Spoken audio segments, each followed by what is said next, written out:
काली बहू की काली राधा रानी एक मार्मिक कहानी है जिसमें समाज में व्याप्त रंग भेद और सांस्कृतिक मान्यताओं पर गहरा सवाल उठाया गया है। कहानी का सारांश।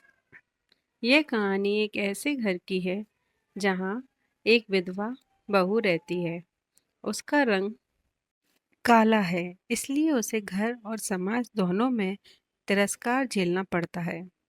वह बहू अपने पति की मृत्यु के बाद अपने घर लौटती है और वहीं रहने लगती है। उसकी सास और अन्य परिजन उसे उसके काले रंग के कारण हमेशा ताने मारते हैं और उसे परिवार की बदनामी का कारण मानते हैं।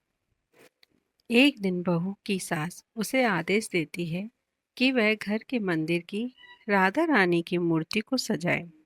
सास का उद्देश्य था कि बहू के काले हाथों से सजाई गई राधा रानी की मूर्ति में कोई आकर्षण न रहेगा और वे इसे एक बहाने के रूप में उसे अपमानित कर सके।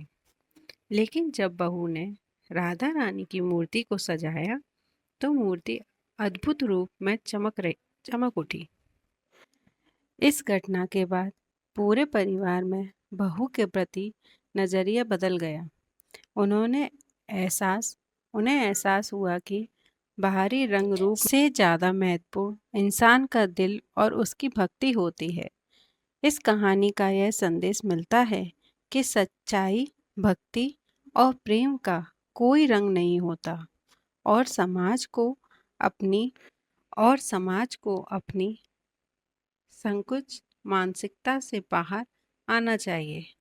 कहानी इस विचार को भी प्रकट करती है कि बाहरी रूप रंग से इंसान की कद्र नहीं करनी चाहिए, बल्कि उसके कर्म और उसकी सच्चाई को महत्व देना चाहिए। धन्यवाद।